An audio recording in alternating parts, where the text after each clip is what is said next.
Nova Estela Ciência e Debate, um programa da TV PUC São Paulo, gravado semanalmente nas instalações do MIS São Paulo, Museu da Imagem e do Som, que além de exposições muito interessantes e atraentes a todo o público de São Paulo, centro-periferia, também mantém uma série de atividades.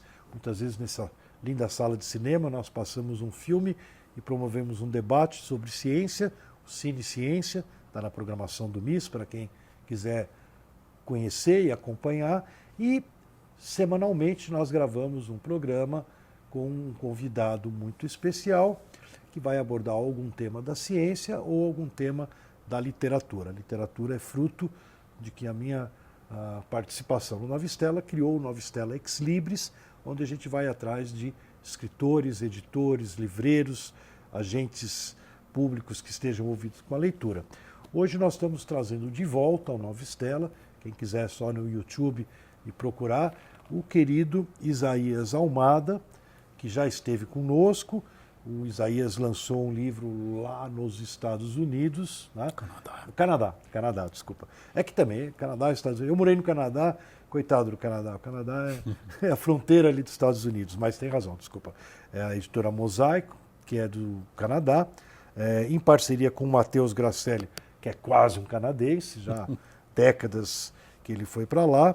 E os dois, né, dois brasileiros, estão lançando aí um romance, The Venetian Files, The Secret of Financial Crisis, que pode ser adquirido aí na Amazon, nas redes. A gente espera que saia futuramente uma edição brasileira.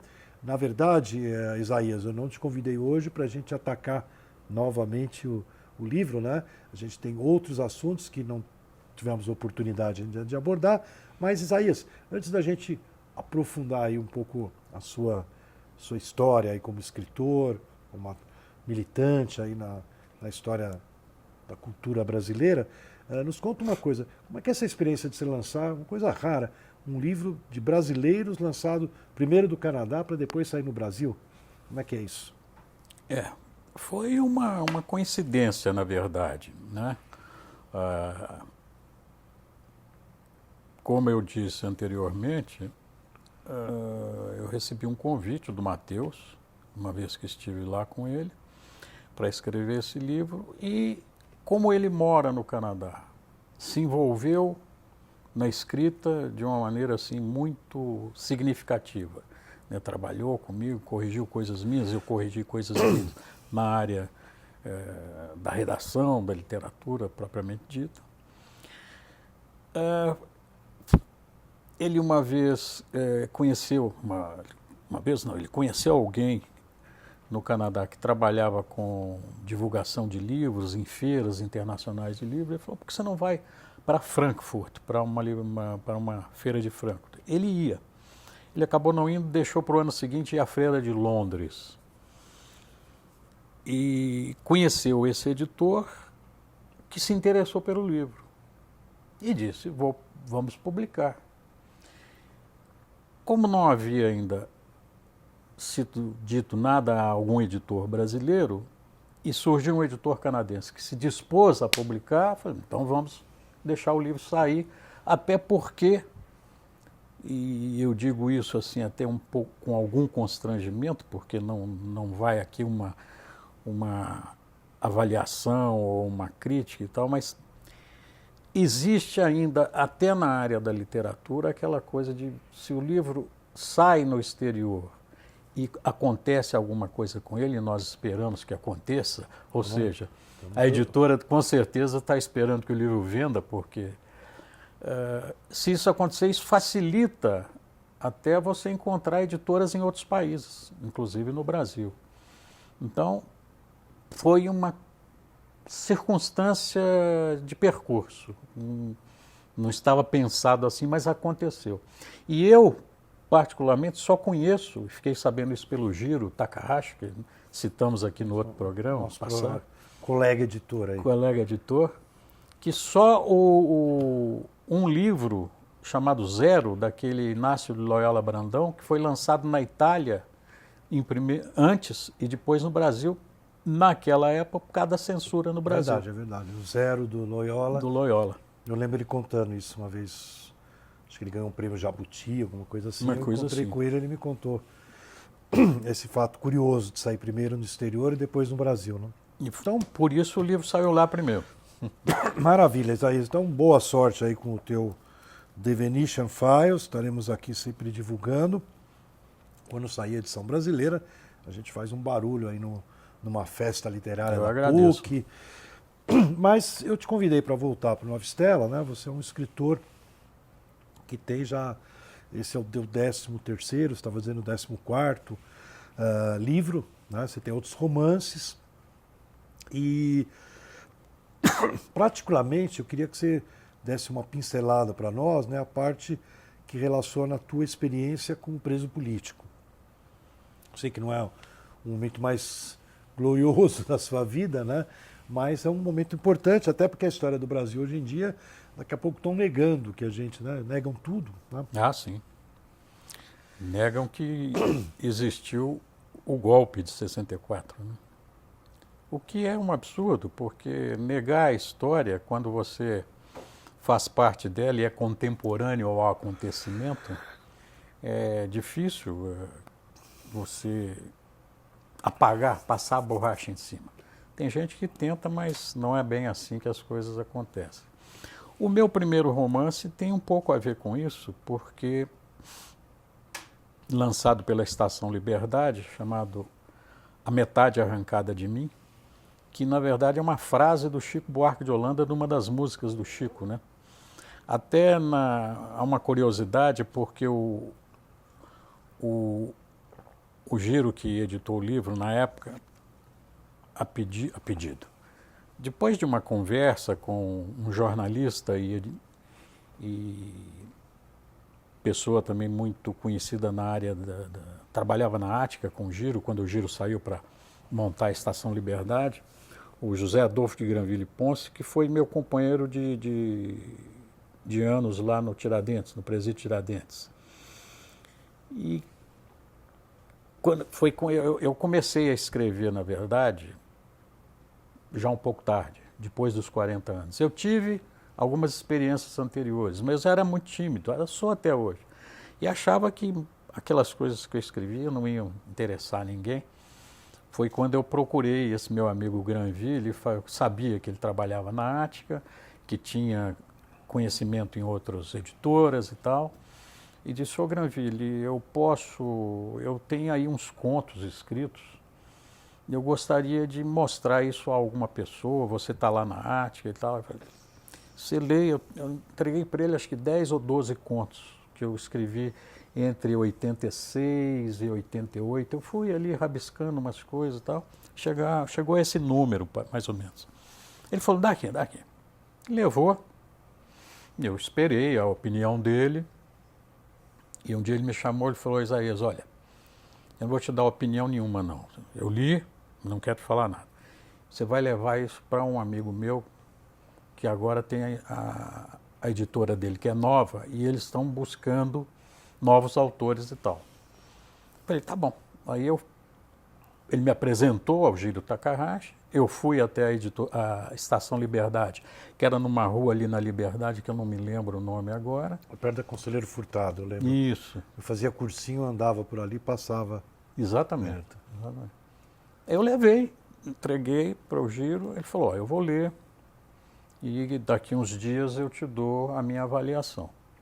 Passou-se ali, ou passaram-se ali alguns dias, eu não sei quantos, mas com certeza uns 15 dias, porque ele tinha as coisas dele para fazer, tinha que ler também outras. Eles já estavam publicando, né? Já tinha um pequeno movimento editorial. Estava embalando, né?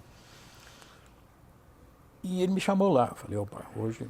Aí eu sentei, ele falou: olha, Isaías, eu li os seus contos, eu confesso que 3 deles eu gostei, os outros nem tanto e tal, e vou te dar um conselho. Você nunca leve para um editor contos, porque acontece o seguinte: ou acontece como aconteceu comigo, de gostar de 3 e não gostar dos outros. Crítico, por exemplo, o crítico pega um livro de contos seu, se tiver 10 contos escritos, se um ele não gostar, ele vai avaliar o seu livro pelo que você não gosta. Então, Vai negar. vai negar. Então, se você puder escrever uma novela ou um romance, eu tive a mesma reação que eu tive antes, né, com o Matheus, que você não quer fazer um romance sobre crises econômicas, passando por esse tema. Eu falei, um romance? Eu saí de lá animado por um lado, porque ele disse isso, né?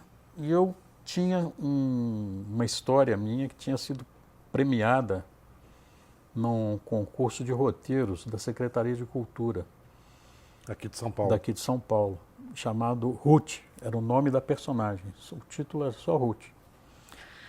Ruth. Ruth, é. Legal.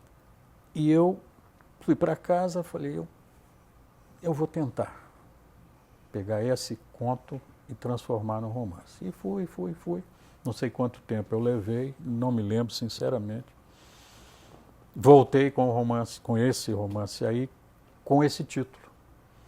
Curiosamente, o Granville, esse meu amigo, falou, ponha aspas. Eu falei, mas nunca veio livro com título com aspas? Ele falou, mas é uma frase do Chico. Eu falei, mas e daí que é uma frase do Chico?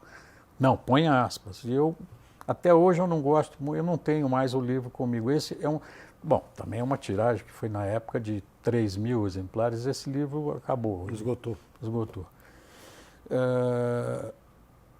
Saiu com as aspas. E a história é de essa Ruth, uma moça que foi presa, mas o livro narra a vida dela pós-prisão. E ela um dia, passando numa rua aqui de São Paulo, ela cruza com um sujeito e que ela identificou como sendo um dos torturadores dela. E ela conta isso para um namorado e eles então vão tirar satisfações com esse cara e tal. Tem até um filme, curiosamente, que apareceu pouco depois, que é um filme de um chileno que estava nos Estados Unidos, que escreve uma história parecida com essa, e a moça e o namorado também. Só que aí ele vai mais, eles torturam o cara, uma coisa. Você não lembra desse filme? Eu não me lembro, é um filme de um escritor chileno. E com isso, a editora Estação Liberdade publicou o livro. Não teve, assim, aquela venda excepcional, mas o suficiente para eles pedirem outro livro. Abrirem as portas para um segundo livro. E eu escrevi mais dois. O Medo por Trás das Janelas, que é uma história que se passa em Ouro Preto e tem a ver com a história do Tiradentes. E depois eu ainda escrevi um terceiro lá com eles mesmos. Você até leu o nome aí. Eu já estou ficando velho, Zé Luiz. É muita coisa também. Muita coisa para lembrar. Medo por Trás das Janelas, não. E depois... Florão da América. Florão da América. Florão da América. Florão da América também é um romance. É um romance em que a trama toda se desenrola com o assassinato de um grande jornalista brasileiro, que eu não vou citar o nome nesse momento, chamado Roberto Marinho. É uma ficção. Uma ficção. Teve gente que não gostou muito por causa disso e tal, mas eu falei, olha, a história que é contada dá perfeitamente para contar dessa maneira. Mas eu não dou esse nome ao personagem. Tem um outro nome. Não, outro nome. E com isso eu comecei, digamos, em 4, 5 anos apareceram esses 3 livros e isso me deu a oportunidade de avançar para outras tentativas e tal. O romance eu parei por aí, porque eu não estava assim, mas apareceu aquele livro que eu contei com entrevistas de presos políticos sobre o presídio Tiradentes. Esse livro foi editado pela Scipione e foi um livro que teve acho que 6.000 exemplares vendidos, teve uma segunda edição. Poxa. E isso hoje acho que está com aquela expressão popular, eles têm ainda os direitos desse livro. E são entrevistas? São entrevistas com presos que passaram pelo Tiradentes, né? Tem pelo menos umas 20 e poucas entrevistas. É um livro grosso, de 400, 500 páginas. Quem andou enveredando por essa área da ficção sobre o período da ditadura foi o professor de jornalismo, jornalista, Bernardo Kucinski. Não sei se você chegou a... Eu conheci o Bernardo Kucinski, não tive assim um grande... Não tivemos uma amizade, sei quem ele é, cruzamos 2 ou 3 vezes. Uma vez eu tive ali num lugar frequentado por jornalistas, ele também estava lá, trocamos algumas opiniões e tal. Foi uma palestra, acho que dada por ele até. E eu sei que ele tem livros. O Bernardo é interessante, eu conheço, ele é casado com uma professora de física lá da USP e tal, então uma história longa, né? O Bernardo é interessante porque ele não tinha nada a ver com o lado ficcional. Um cara que escreveu reportagens, no jornal Movimento, Opinião, naquela época, jornais de contestação da ditadura. E na verdade, ele fez um romance inaugural, né, que foi o K, né, de Kucinski, que é a história do pai dele procurando a irmã, que é uma daquelas desaparecidas até hoje. Né? A irmã dele nunca sobrou pó dela para contar a história. Né? E ele é engraçado, ele tinha essa história que ele tinha uma dívida de escrever a história do pai. O pai viveu vamos dizer, ela deve ter vivido o seu pesadelo, mas o pai viveu o pesadelo do lado de cá, tentando achar a filha, para poder enterrá-la. É terrível, uma história terrível. E não é que o diabo do livro do Bernardo, o K, né, vamos dizer assim, teve um grande... Ele não chegou a ganhar, mas foi finalista de grandes prêmios e ele começou a ser convidado. Não sei como ele tinha se aposentado na USP, ele acabou, hoje ele já está no 6º ou 7º romance. Por aí. E vários deles são exatamente sobre... tem um que vem logo depois do K, que chama Você Ainda Vai Me Ver, que é uma frase que um torturador fala para uma torturada quando ela está indo fora do local da tortura, e ela pensa que está sendo libertada, na verdade estavam levando ela para o interrogatório e iam trazê-la de volta. Né? Então ele fala, você ainda vai me ver. E esse, então, é uma coletânea de pessoas que procuraram o Bernardo, por causa do K, para criticar ou completar. Né? Então ele se inspirou, falou, pô, já tenho material para um outro livro, só com o feedback do primeiro. Né? Eu acho assim... É uma literatura importante isso, que vocês retratem através de, né, mesmo com ficção, né, o Bernardo, ele sempre fala para mim que o livro dele tem uma hipótese lá de como é que a irmã dele teria desaparecido, né, tinha um casarão no Rio de Janeiro, tipo um açougueiro, uma coisa cruelíssima, né. É aquela casa de Petrópolis? Casa de Petrópolis, né, mas você pergunta para ele, mas é isso que aconteceu? Você achou documentos? Você prova que é isso? Ele falou, não, é um romance, né? Um livro... Eu tive um amigo e uma amiga, companheiros na época, que também desapareceram, sumiram.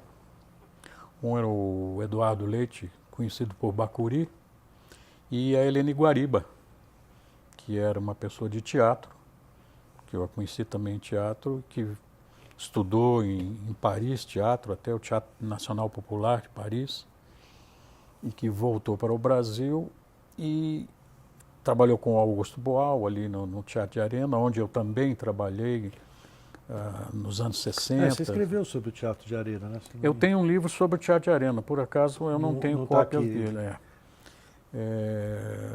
Arena, o Teatro de Resistência. Isso. E a Helene Guariba e o Bacuri desapareceram, mas com provas, né? A Helene Guariba desapareceu. O Bacuri, na verdade, foi estraçalhado. Encontraram o corpo dele numa praia aí, todo deformado. todo deformado. Esse rapaz, o que ele sofreu, né, foi um negócio assim inominável. Qualquer tipo de tortura já é inominável, mas ele passou, ele foi encontrado com isso aqui aberto, sem orelha, olho vazado, olha, inacreditável. E a Eleni Guariba, que também, e essa também tem provas, porque existia uma companheira nossa chamada Inês Etienne Romeu, que por acaso era sobrinha de um professor que eu tive no Colégio Estadual de Belo Horizonte, o Etienne, João Etienne Filho. E Etienne era um sobrenome de família. E essa Inês Etienne Romeu encontrou-se, porque ela também esteve na casa de Petrópolis, sobreviveu, a Inês Etienne, um dos poucos casos de alguém que tenha sobrevivido a quem passou por ali. E a Eleni Guariba passou por lá e desapareceu. Nunca mais foi encontrada, não se sabe. E isso marca profundamente, ou marcou profundamente uma geração. Tanto é que o meu primeiro livro fala um pouco disso, né? Esse, A Metade Arrancada de Mim.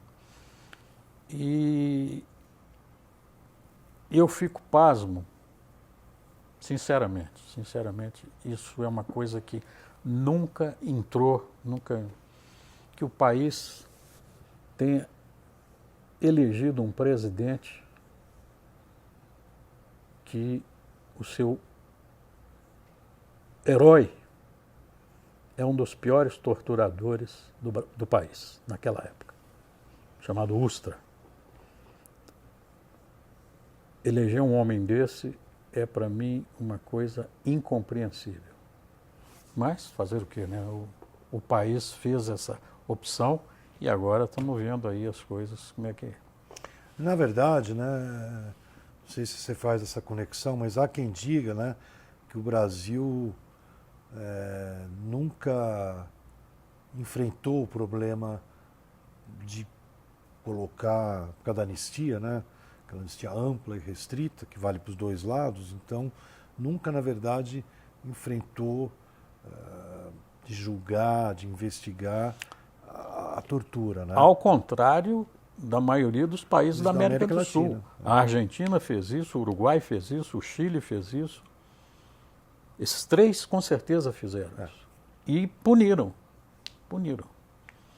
Infelizmente nós tivemos essa questão da anistia ampla, geral e restrita e que beneficiou algumas dessas pessoas. Eu acho que é um crime imprescritível, e tem mais, a tortura é um crime imprescritível, portanto, eles ainda podem ser julgados. A maioria acho que já morreu até, né?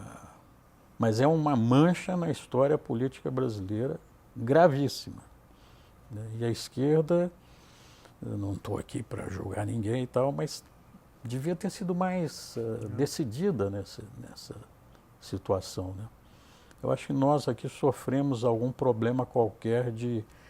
Esse problema deve vir da cultura escravocrata brasileira, né? Porque como os escravos foram tratados aqui, os negros foram tratados aqui com tamanha violência, né, por uma elite predatória e violenta e tal, e que se mantém até hoje assim. Isso acaba se enraizando e a população que é mestiça, né, que é um misto de brancos, negros e índios, como a gente aprende nas escolas e tal, e é verdade, isso acho que se manteve culturalmente e nós carecemos desse medo de enfrentar determinadas situações como elas devem ser enfrentadas. Ora, se você torturar é tão criminoso quanto aquele, como eles dizem, que jogou uma bomba não sei aonde, então os dois, esse foi punido, o outro também merece ser punido. Não há essa coisa, né? Essa reciprocidade tem que existir. Justiça eu entendo dessa maneira, mas não é aquela que se aplica muito no Brasil. Não é o que aconteceu, né? Daí, eu só falei isso, só lembrei esse fato, daí você dizer, daí o presidente vem e escolhe os seus heróis da forma mais dura da gente entender, mas é coerente com um país que não enfrentou Não enfrentou. o que foram os torturadores, né? Teve medo, né? Eu acho que talvez seja um julgamento muito exagerado da minha parte dizer que teve medo, mas o que é que impediu, né, que fosse feita justiça? Quantas pessoas morreram? Porque uma coisa é quando você está em luta, né? Aí Na guerra. na guerra. Agora, outra coisa é quando você pega uma pessoa num momento pacífico, digamos, em que não existe a confrontação, ou que ela está terminando, porque foi um massacre, né? Você foi preso como estudante? Como Eu fui preso, eu era estudante ainda. estudante da USP? Da USP, é. Eu fazia Ciências Sociais, não concluí o curso por causa dessa prisão, e depois não tive, talvez tenha sido um erro que eu tenha cometido, eu devia ter voltado para concluir o curso, mas não fiz. Tentei muitos anos mais tarde, na PUC, entrei na PUC, mas assisti 1 mês ou 2 meses de aula e falei, não dá mais. Eu não tenho mais paciência para fazer aqueles exercícios, ler aqueles calhamaços. Lição de casa. Lição de casa, não tinha mais. Bom, Isaías, eu queria agradecer novamente a sua disponibilidade de voltar aqui no Nova Estela e lembrar aos nossos internautas e telespectadores que o Isaías Almada, junto com o Matheus Gracelli, está lançando, né, basta acessar as redes em inglês, né, lá no Canadá, o The Venetian Files, The Secret of Financial Crisis, os arquivos de Veneza, o segredo das crises financeiras, livro que está aí disponível nas redes para ser adquirido, que vai ter seguramente seu lançamento no Brasil. E quem quiser conhecer a história do livro, procura aí no YouTube que o Nova Estela está lá para ser apreciado. Nova Estela Ex Libris se despede, esperando ter o nosso telespectador na próxima semana, no mesmo canal, no mesmo horário, ou a qualquer instante, em qualquer lugar do universo, na rede YouTube.